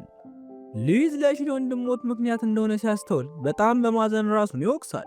ይህ ከተፈጠረ ከወራት በኋላ ሉዊዝ ወደ ቀድሞ ማንነቱ ለመመለስ የተለያዩ ጥረቶችን ያደርጋል። የድርጅቱ ሰራተኞችም ለምን ጆን ከስራ እንደለቀቀ ማሪን በሚጠይቋት ጊዜ ማሪ እንደማታውቅና ከዚህ በኋላ ግን ሉዊዝ ወደ ስራ እንደሚመለስ ትነግራቸዋለች። ሉዊዝ ወደ ስራ እንደተመለሰ ሺል ድሮ ተቀምጦ የምትሰራበት ዴስክ ላይ ተቀምጦ መስራት ይጀምራል። በሌላ በኩል ጆን የኦንላይን ንግድ በመጀመር ከነ ሉዊዝ ጋር ተፎካካሪ ድርጅት ይመሰርታል። ሉዊዝ ጆንን ካገኘው በኋላ ለምን ከስራ እንደለቀቀ ይጠይቀዋል። በሌላ በኩል ሺል ወደ ቤቷ መታ እያጸዳዳች ሳለ ሉዊዝ መጥቶ እንደነበር ትገምታለች። እነ ሶንግ እስካሁን ድረስ ሉዊዝ ቤቱን ገዝቶ በስሟ እንዳደረገላት አልነገሯትም። ሉዊዝ ሺል እስክተኛ ከጠበቀ በኋላ ወደ ቤቱ ይሄዳል። በቀጣዩ ቀን ወደ ስራ መሄዷን ካረጋገጠ በኋላ ወደ ቤቷ ገብቶ ቤቱን ያጸዳላታል። በሌላ በኩል ማሪ ወደ ስራዋ ስትገባ ዴስኳ ላይ ጽጌረዳ አበባ ታገኛለች። አበባውን ያስቀመጠላት ሶንግ ቢሆንም ማሪ ግን ሉዊዝ ስለመሰላት ስታገኘው ዴት እንውጣ ብላ ትጠይቀዋለች። ሉዊዝ ግን በመናደድ ስነ ስርዓት እንድትይዝ ይነግራታል። ያን ቀን ምሽት ላይ ከባድ ዝናብ ይዘንባል። ሉዊዝም ሺል ዝናብና መብረቅ እንደምትፈራ የነገረችውን በማስታወስ ወደ ሺል ቤት ይሄዳል። በተመሳሳይ ሰዓት ጆን ደህና እንዳልሆነች ሲያስተውል ወደ ሺል ጋር ወዲያውኑ ይሄዳል። ሉዊዝ በደረሰ ጊዜ ጆንና ሺልን ይመለከታቸውና በቅናት ልቡ ያራል። ሉዊዝም ይህንን ለመርሳት በመወሰን ወደ ፈረንሳይ ለመሄድ ይወስናል። በቅድሚያ አያቱን ከተሰናበታት በኋላ በመቀጠል እነ ሶንግን ይሰናበታቸዋል። ለሺልም ደህና ሁኝ የሚል መልእክት የላከላት ሲሆን ሺልም መልእክቱን ስትመለከተው በጣም ታዝናለች። በተጨማሪም የላከላትን ማስታወሻዎች ስትመለከት እንባዋን መቆጣጠር አቅቷት ታለቅሳለች። ሉዊዝ ፈረንሳይ ሄዳለሁ ብሎ የወጣው ውሸቱን ሲሆን ኮሪያ ውስጥ ወዳለች ከተማ በመሄድ እረፍት ለማድረግ ይሞክራል። በዚህ ከተማ ውስጥ እየተዝናና ሳለ የሺልን ወንድም በድንገት ይመለከተውና ከደስታው ብዛት ይጠመጠምበታል። የሺል ወንድም ግን መኪና ሰርቆበት ስለነበር በፖሊስ ያስይዘኛል ብሎ በመፍራት ለማምለጥ ይሞክራል። ሉዊዝም ሊያስቆመው በሚሞክርበት ጊዜ ከሳይክል ጋር ይጋጭና ራሱን ስቶ ይወድቃል። በሚገርም ሁኔታም ሺል ሉዊዝ ወዳለበት ከተማ ለሥራ መጥታ ስለነበር ሉዊዝ በድጋሚ ጎዳና ላይ ወድቆ ታገኘዋለች። ወዲያውኑም ኪም ጋር ደውላ ሉዊዝ አብሯት እንዳለ ትነግረዋለች። ኪምም ሉዊዝን ለመውሰድ በመጣ ጊዜ ሉዊዝ ለማምለጥ እየሮጠ አንድ መርከብ ውስጥ ይገባል። ሺልም ተከትለው ከገባች ከደቂቃዎች በኋላ ፖሊሶች ስልክ ደውለው ወንድሟ በሕይወት እንዳለ ይነግሯታል። ሺልም በጣም ተገርማ ዞር በምትልበት ጊዜ ወንድሟን ትመለከተዋለች። በጣም በመደሰት ጥብቅ አድርጋ ካቀፈችው በኋላ ያለማቋረጥ ስትፈልገው እንደነበር ትነግረዋለች። የሺል ወንድምን በመቀጠል ሉዊዝ ያለበትን አንድ ቪዲዮ ይከፍትላታል። በቪዲዮ ላይም ሉዊዝ ሁሉንም ነገር ለሺል ማስረዳትና ራሱን እንዲረሳ ያደረገው አደጋም እንዴት እንደተፈጠረ መናገር ይጀምራል። ሉዊዝ ወደ ኮሪያ እየተመለሰ ሳለ በርከት ያሉ ሞተረኞች ከበውት ከመኪናው እንዲወርድ ያደርጉታል። ቀጥለውም ትንሽ ከደበደቡት በኋላ ያለውን በሙሉ ሰርቀውት ይሄዳሉ። ሉዊዝ ያለውን ሁሉ ከተሰረቀ በኋላ መንገድ እየተሻገረ ሳለ ይወድቅና ከብረት ጋር በመጋጨት የማስታወስ ችሎታውን እንደገና ያጣል። ከሉዊዝ ላይ መኪና የሰረቁ ጋንግስተሮችም መኪናው ተገልብጦ የታቸውን ያጣሉ። ከቪዲዮ መጠናቀቅ በኋላ ሉዊዝ ጆንና እነ ሶንግ አንድ ላይ በመምጣት ሺልን ሰርፕራይዝ ያደርጓታል። አመሻሽ ላይ ወደ ቤት እየተመለሱ ሳለ ጆንና ሉዊዝ እኔ ነኝ ከሺል አጠገብ የምቀመጠው እያሉ ይከራከራሉ። ቤት ከደረሱ በኋላ ሉዊዝ እና ሺል ቤት ማደር ቢፈልግም የሶንግ እናት ግን እንዲሄድ ታሳምነዋለች። በሌላ በኩል የሉዊዝ አጎት ሉዊዝን እንዲገል የቀጠረው ነብሰ ገዳይ ስልክ ይደውልና ገንዘብ የማታመጣ ከሆነ ጉድህን አፈርጠዋለሁ ብሎ ያስፈራረዋል። አጎትየውም ይህንን ሲሰማ በጣም በመደናገጥ ሉዊዝ ጋር ሄዶ ምንም እንዳላወቀ ያጣራል። በዚህ መሃል ግን የሉዊዝ ስልክ በድንገት ሲጠራ አጎትየው ሉዊዝን በመዋሸት ስልኩን እንዳያወራ ያደርገዋል። ሉዊዝ አጎትየው ተግባር ባይዋጥለትም ተስማምቶ ስልኩን ሳያወራ ይቀራል። በመቀጠል አጎትየው ነብሰ ገዳዩን ካገኘው በኋላ ምን ያህል ብር እንደሚፈልግ ይጠይቀዋል። ነብሰ ገዳዩም የሚፈልገውን የገንዘብ መጠን ከነገረው በኋላ እስከ ነገ ድረስ ገንዘቡን የማያስገባለት ከሆነ ሁሉንም ነገር ለሉዊዝ እንደሚነግረው በመንገር በድጋሚ ያስፈራረዋል። በቀጣዩ ቀን ሉዊዝ ሺልን ምሳ ይጋብዛታል። ሺል ከሉዊዝ ጋር ባሳለፈችው ጊዜ ደስተኛ የነበረች ሲሆን ሉዊዝ ነይ ወደ ቤቴ ልውሰድሽ ብሎ ይዟት ይሄዳል። የሉዊዝ ሺል ያመጣችላትን ስጦታ ስትመለከት በጣም ትደሰታለች። አብረውን ተቀምጠው እያወሩ ሳለ ሺል በጣም ብዙ ጣፋጭ ከመብላቷ የተነሳ ታስመልሳለች። አያትየውም ይህንን ስትመለከት ያረገዘች ይመስላትና በጣም ትደሰታለች። ሺል ቤት እንደደረሰችም በድጋሚ ሲያስመልሳት የሶንግ እናትም ያረገዘች ይመስላታል። ሉዊዝ የሺልን ወንድም በትምህርቱ ሊረዳው ቢሞክርም የሺል ወንድም ግን በቀላሉ ቀለም የሚዘልቀው ሰው አልነበረም። ምሽት ላይም ሉዊዝ ወደ ቤቱ በሚመለስ ጊዜ ኪምና አንደኛዋ ሰራተኛቸው እጅ ለእጅ ተያይዘው ይመለከታቸዋል። ከዚህም በመነሳት ፍቅር እንደጀመሩ በመገመት መልካም ምኞቱን ይገልጽላቸዋል። ቀጥሎም ከዚህ ቀደም መንገድ ላይ ቀጥቅጠውት ብር ስለሰረቁት 3 ሴቶች ይነግራቸዋል። በቀጣዩ ቀንም የኪም ፍቅረኛ ታገኛቸውና ትንሽ ካቀመሰቻቸው በኋላ ሉዊዝ ጋር ታመጣቸዋለች። ሉዊዝም ከሱና ከሺል የሰረቁት ገንዘብ እስኪካስ ድረስ ስራ ያሰራቸዋል። በቀጣይ ቀን ሉዊዝ ሺልን ለማግኘት ሲሄድ ጆንን ያገኘዋል። እግረ መንገዱንም ሉዊዝ ጆንን የሥራ አጋሩ እንዲሆን ይጠይቀዋል። ጆን መጀመሪያ ላይ ቢያቅማማም ብቻውን መስራት ስለሰለቸው ግን በሉዊዝ ሐሳብ ይስማማል። ሉዊዝም ይህንን ጊዜ በጣም በመደሰት ጆንን ያቅፈውና በጣም እንደሚወደውና እንደሚያከብረው ይነግረዋል። ጆንም በበኩሉ ለተወሰነ ጊዜ ቫኬሽን ሊወጣ እንደሆነና በቅርቡ እንደሚመለስ ይነግረዋል። ከሰዓት ላይ ሉዊዝ ወደ መስሪያ ቤቱ ሲመለስ ሁሉም ሰራተኞች በጣም ይደሰታሉ። በመቀጠል ሉዊዝ እንግዳ እንዳላቸው ካሳወቃቸው በኋላ ከዚህ በኋላ ጆንና ሺል ወደ ስራቸው እንደተመለሱ ይነግራቸዋል። ማሪም ይህንን ስትመለከት በጣም ትበሳጫለች። ሉዊዝም በመቀጠል የመስሪያ ዴስኩን ከሺል ፊት ለፊት ያስቀምጣል። በሌላ በኩል የሺልን ወንድም ሲያስጠና የነበረው ኪም የሺል ወንድም የማይገባው ሰው በመሆኑ በመሰላሸት ይሰድበዋል። አመሻሽ ላይ ሺል ወደ ቤቷ ስትመለስ ሉዊዝ ያበሰለላትን ምግብ ትመለከታለች። ሉዊዝ መጥቶ ከድሮ ጀምሮ የምትመኘውን ቀለበት ካሳያት በኋላ ጣቷ ላይ ያደርግላታል። በሌላ በኩል ኪም ሉዊዝ ከዚህ ቀደም ፈልግ ብሎ ያዘዘውን ሳጥን መፈለግ ይጀምራል። በቀጣዩ ቀን ሉዊስ ከማሪ እናት ጋር ራት እየተመገበ ሳለ ነፍሰ ገዳዩ እየተጣራ ወደ ቤታቸው ይገባል። ሉዊስ ድምፁን ቢያስታውሰው ማን እንደሆነ ግን በእርግጠኝነት ለመናገር ይቸገራል። ነፍሰ ገዳዩ የተቀመጠለትን ገንዘብ ከወሰደ በኋላ እየሄደ ሳለ ከዚህ ቀደም ሺልን ባስ ውስጥ የሰረቀቻት ሌባ ታገኘውና አታላው ገንዘቡን ይዛበት ትሄዳለች።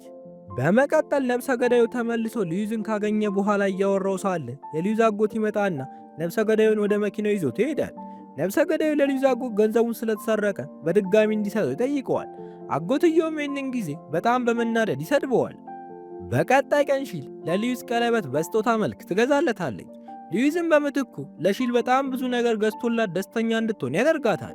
ሉዊስ ሺልን ከልክ በላይ የሚንከባከባት ሲሆን ምግብ ለማብሰል ሲሞክር ግን ሳይሳካለት ቀርቶ ያስርባታል። ያን ቀን ምሽት ላይ ሉዊስ ለሺል ያላንቺ መተኛት አቃተኝ የሚል መልእክት ይልክላታል። ሺልም ነገ ጉዞ ስላለባቸው እረፍት ማድረግ እንዳለበት ትነግረዋለች። በቀጣዩ ቀን በጉዞ ላይ ሁሉን ተሰብስበው አሪፍ ጊዜ ያሳልፋሉ። ምሽት ላይም በተደረገው የሙዚቃ ውድድር ሉዊስ አንደኛ ይወጣል። ሉዊስ ሺልን አብረሽኝ ብሎ በሚጠይቃት ጊዜ ሺል ምን እንደምትመልስ ግራ ይገባታል።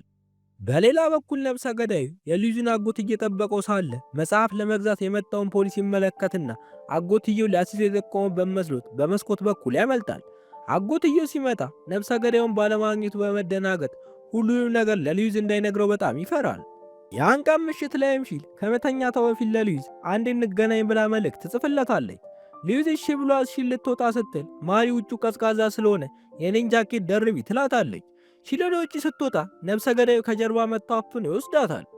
በሌላ በኩል ሉዊስ ሺል አልመጣ ስትለው በጣም በመጨነቅ ስልክ ቢደውልላትም ስልኳ ግን ከአገልግሎት መስጫ ክልል ውጭ ነበር። ከደቂቃዎች በኋላ ግን ነፍሰ ገዳዩ የሉዊስ አጎት ጋር በመደወል ልጅህን አግኝቻታለሁ ይለዋል። ሺል አለመመለሷን ተከትሎ ሁሉም ተነስተው እሷን መፈለግ ይጀምራሉ። ማሪም አባቷ ጋር ደውላ ደህና እንደሆነች ነገር ግን ሺል እንደታገተች ስትነግረው ነፍሰ ገዳዩ ተሳስቶ እንዳገታት ይረዳል። እነ ሉዊስም የመንገድ ካሜራ ቅጂ በሚመለከቱበት ጊዜ ሺል ታግታ እንደተወሰደች ያረጋግጣሉ። ሉዊስ ሺል ምንም ጠላት ስለሌላት ማንም ሊያግታት አይችልም ብሎ ያስባል። ነገር ግን አግተዋት ብዙ ብር ሊጠይቁን ይሆን እንዴ ብሎም ይገምታል። በሌላ በኩል የሉዊስ አጎት ነፍሰ ገዳዩ ጋር ስልክ ከደወለ በኋላ በስተት ሌላ ሰው እንዳገተና ልጅቷን የሚለቃት ከሆነ የጠየቀውን ገንዘብ እንደሚሰጠው ይነግረዋል። ነገር ግን ነፍሰ ገዳዩ ስላላመነው እምቢ ብሎ መኪናውን በሚነዳበት ጊዜ ያልታሰበ ከባድ አደጋ ይገጥመዋል። ከደቂቃዎች በኋላ አንዲት ነርስ የሺልን ስልክ አንስታ የስልኩ ባለቤት ሆስፒታል ውስጥ እንደሆነ ትነግራቸዋለች። እነ ሉዊስም ተሰብስበው እየተቻኮሉ ወደ ሆስፒታሉ ይሄዳሉ። ወደ ሆስፒታል እንደደረሱም ፖሊሶች ሺልን እንዳገኟትና ያገታት ሰው ግን ለሞት እንደተቃረበ በመናገር ሁሉንም ነገር ያስረዳቸዋል። ሉዊስ ሺልን ለመመልከት ወደ ክፍሏ በገባ ጊዜ ደህና እንደሆነችና ከባድ አደጋ እንዳልደረሰባት ያስተውላል። ይህ በእንዲህ እንዳለ የሉዊስ አጎት ሚስቱን ከጠራት በኋላ ደብቆ ያስቀመጠውን ሳጥን ካመጣችለት በኋላ ጠበቃው እንድትጠራው ይነግራታል። በተመሳሳይ ጊዜ ሉዊስ ሺል ውስጥ መንከባከቡን ቀጥሏል። ሺልም ሉዊስ ካጠገቧ እንዳልተለየና የሰጠችውንም ቀለበት እንዳላወለቀ ስትመለከት በጣም ትደሰታለች። ቀጥላም በጣም እንደምትወደው ከነገረችው በኋላ ወደ ቤታቸው ይመለሳሉ። የሰራው ነገር በጣም የጸጸተው የሉዊስ አጎት ያደረገውን ሁሉ እያስታወሰ ያዝናል። ኪምና ሉዊስ እያወሩ ሳለ ኪም መኪና መንዳት ለመድክ እንዴ ብሎ ይጠይቀዋል። ሉዊስም በምላሹ ለመጀመሪያ ጊዜ መኪና ሲነዳ አደጋ እንዳደረሰ ይነግረዋል። ነገር ግን ያን ቀን መኪና ቁልፍ የሰጠው አጎቱ እንደነበር ሲያስታውስ የሆነ ነገር እንዳለ ይጠራጠራል። ጥርጣሬው ሳያድረው ወዲያውኑ ሄዶ አጎቱን ሲያፋጥጠው አጎትየው እውነቱን በመናዘዝ ይህንን ያደረገው አያቱ ሀብቷን በሙሉ ለሱ እንዳታወርስ ፈርቶ እንደሆነና ሊጎዳው አስቦ ሳይሆን ወደ ፈረንሳይ እንዲመለስ ለማድረግ አስቦ እንደሆነ ይነግረዋል። በመቀጠል አጎትየው ሉዊስ እግር ስር ወድቆ እያለቀሰ ይቅርታ ይጠይቀዋል። ሉዊስ ይቅር እንዳለው ከነገረው በኋላ በሱ ፋንታ ሌላ ሰው እንደሞተና ለዚህ ደግሞ ኃላፊነቱ መውሰድ እንዳለበት ይነግረዋል። ከደቂቃዎች በኋላ የሉዊስ አጎት ጠበቃው ጋር ስልክ ደውሎ ሀብቱ ሁሉ ወደ ሉዊስ እንዲተላለፍ ካደረገ በኋላ እጁን ለፖሊስ ይሰጣል። ፖሊሶቹም ነፍሰ ገዳዩን ወደ ቢሮአቸው ካወጡት በኋላ ከሉዊስ አጎት የወሰደው ገንዘብ ማን ጋር እንዳለ ይጠይቁታል። ነፍሰ ገዳዩ ገንዘቡን በሙሉ የሆነች እብድ ሴትዮ እንደሰረቀችው ይናገራል። ፖሊሶች በተሰጣቸው ገለጻ መሰረት ሴትዮዋን በቁጥጥር ስር ያውሏታል። ሺልም ሴትዮዋን ስላወቀቻት ገንዘቡን እንድትመልስ ትጠይቃታለች። ሴትዮዋን በሺል ጥያቄ በመስማማት ገንዘቡን ለመመለስ ትወስናለች። ነፍሰ ገዳዩ በድብቅ ያስቀመጠውን ቅጂ ለፖሊስ በሚያሰማበት ጊዜ ፖሊሶች አጎትየው በሉዊስ ላይ የግድያ ሙከራ ለማድረጉን በማረጋገጣቸው ቀለል ያለ እስራት ይፈርዱበታል። ወደ እስር ቤት ከመግባቱ በፊትም ሺልና ሉዊስን ያመሰግናቸዋል። ለቤተሰቦቹም ደብዳቤ ይልክላቸዋል። በቀጣዩ ቀን ሉዊስ አንድ የድሮ ካሴት አግኝታ ስትመለከተው የሉዊዝን እናትና አባት አይታ የድሮ ትዝ ይላትና በደስታ ታነባለች። ሉዊዝ በመቀጠል ለአያትየው የገዛላትን ቀይ ጫማ በስጦታ መልክ ይሰጣታል። አያትየውም ስጦታውን በጣም ስለወደደችው ሉዊዝን ታመሰግነዋለች። በቀጣዩ ቀን ሉዊዝ አያቱን ለመቀስቀስ ወደ ክፍሏ ሲገባ ሕይወቷ እንዳለፈ ተመልክቶ በጣም ያዝናል። አያትየው ከተቀበረች ከቀናት በኋላ ሉዊዝና ሺል መቃብሯን ከጎበኙ በኋላ ወደ ቤት ተመልሰው አሪፍ ጊዜን ያሳልፋሉ። በዚህ መሃል የማሪ እናት ሉዊዝ ጋር ስልክ ደውላ ልታገኘው እንደምትፈልግ ትነግረዋለች። ኪም የሺልን ወንድም ለምን ከቤት ጠፍቶ እንደወጣ ሲጠይቀው የራሱን ዶክመንተሪ ለመስራት እንደሆነ ይነግረዋል። ኪም ያኔ ሉዊዝ ሺልን ለመጀመሪያ ጊዜ በቲቪ ሳያት እንዴት ደስ ብሎት እንደነበር በማስታወስ በድጋሚ ዶክመንተሪውን ይከፍቱና ከሉዊዝ ጋር ያዩታል። በሌላ በኩል ጆን ወደ ድርጅቱ በመመለስ ስኬታማ ስራ ይሰራል። በዚህ ሁሉም ሰራተኞች የተደሰቱ ሲሆን ጆን ሺልን ራት ልጋብዝሽ ሲላት ሺል ሉዊዝ እንደማይፈቅድላት ትነግረዋለች። በሌላ በኩል ኪም ለፍቅረኛው ቀለበት ያደርግላታል። ሉዊዝም በደስታቸው በመደሰት ሰርግ ከደገሰላቸው በኋላ መኪና በስጦታ መልክ ይሰጣቸዋል። ማሪ ከሉዊዝ ጋር ከተማረከች በኋላ ከጆን ጋር ፍቅር ለመጀመር በመወሰን ለጆን የእውነት እንደምትወደው ትነግረዋለች። ጆንም ጥያቄዋን በመቀበል ለማሪ ፍቅር ስሜት ማዳበር ይጀምራል። ሉዊዝ ለሶንግ ማሪና ጆን ፍቅር እንደጀመሩ ሲነግረው ሶንግ ማሪን ይፈልጋት ስለነበር ትንሽ ይከፈዋል። ከቀናት በኋላ ሉዊዝ ሺልን የጋብቻ ጥያቄ ለመጠየቅ እየተዘጋጀ ሳለ የማሪ እናት ወደ ቤቷ ጠርተው አንድ ቪዲዮ ታሳየዋለች። ሉዊዝ ቪዲዮውን ከተመለከተ በኋላ በጣም በመደሰት ሺልን ለገላ ያገኛት እንደሚፈልግ ይነግራታል። በቀጣዩ ቀን ወደ ሲኒማ ቤት ከወሰዳት በኋላ አንድ ቪዲዮ ይከፍትላታል። በቪዲዮ ላይ የነ ሉዊዝ ድርጅት 30ኛ ዓመት በዓል ሲከበር የሚታይ ሲሆን ሺል እናትና አባቷ ላደረጉት ነገር ሲሸለሙ ትመለከታለች። ከዚህ በተጨማሪም ቪዲዮ ሺል የተሰጣትን ስጦታ ለሉዊዝ ስትሰጠው የሚያስመለክተን ሲሆን ከዚህም ትዕይንት ሉዊዝ እና ሺል ከልጅነት ጀምሮ ይተዋወቁ እንደነበር መረዳት እንችላለን። ከቀናት በኋላ ሉዊዝ እና ሺል ተጋብተው አዲስ ሕይወት መኖር ሲጀምሩ እየተመለከትን የዛሬ ፊልም ዳሰሳችንን እናጠናቅቃለን። ፊልሙ ከተመቻችሁ ላይክ አድርጉት። ለቻናላችን አዲስ የሆናችሁ ሰዎች ደግሞ እንደዚህ አይነት ምርጥ ፊልሞች ሲለቀቁ እንዲደርሳችሁ ቻናሉን ሰብስክራይብ በማድረግና የደውሏን በተን በመጫን ቤተሰብ መሆን ትችላላችሁ።